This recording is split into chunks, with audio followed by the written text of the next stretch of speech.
Hello friends, welcome back to blossom channel. ఈరోజు నేను పచ్చి మామిడికాయతో చట్నీ చేస్తున్నానండి. పచ్చి కొబ్బరి, పచ్చి మామిడి రెండు కలిపి చేసుకున్నామండి. టేస్ట్ చాలా బాగుంటుందండి, మీరు ట్రై చేయండి. ఇప్పుడు మ్యాంగో సీజన్ కాబట్టి ఈ మ్యాంగోని ఎన్ని రకాలుగానో మనము వాడుకోవచ్చండి. ఇది చేయండి, మీరు చేయండి. చేసి మళ్ళీ కామెంట్ పెట్టండి నాకు. సో ఇప్పుడు మనము చట్నీకి కావాల్సిన పదార్థాలు చూస్తామండి.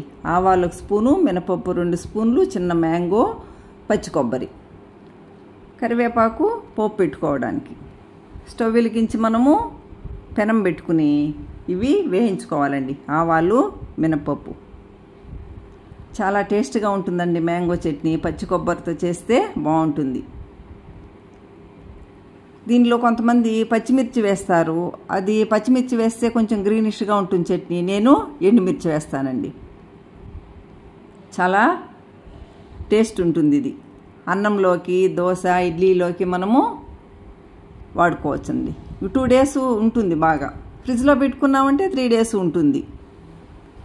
మనము మిక్సీకి వేసేటప్పుడు మ్యాంగో వేసినప్పుడు మెదగలేదు అంటే దానికి కొంచెంగా వేడి నీళ్ళు వాడచ్చు మనం. చూడు, మినపప్పు వేసాను. మినపప్పు వేగిన తర్వాత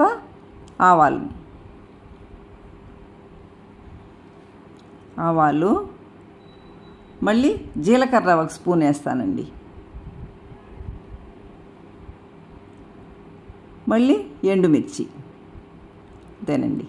ఈ చల్లారనిచ్చి మిక్సీకి వేసుకుందాము. ముందు వీటిని వేసుకుని చూడండి, కొద్దిగా మెదిగింది. ఇప్పుడు కొబ్బరి వేసుకుందాం.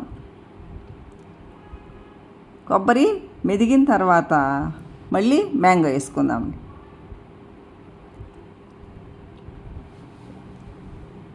తగినంత సాల్ట్ వేసుకుందాము.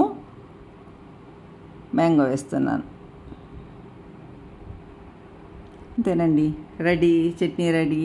ఇది మామిడి పండు పండ్లలో రారాజు ఇది, కానీ కాయలా కూడా రారాజేనండి. ఇది చట్నీ చేసుకుంటాము, మాగాయ చేసుకుంటాము, ఆవకాయ చేసుకుంటాము, రైస్ చేసుకుంటాము, ఎన్ని రకాలు చేసుకుంటాము చూడండి. దీంతో తురుము పచ్చడి చేసుకుంటాము.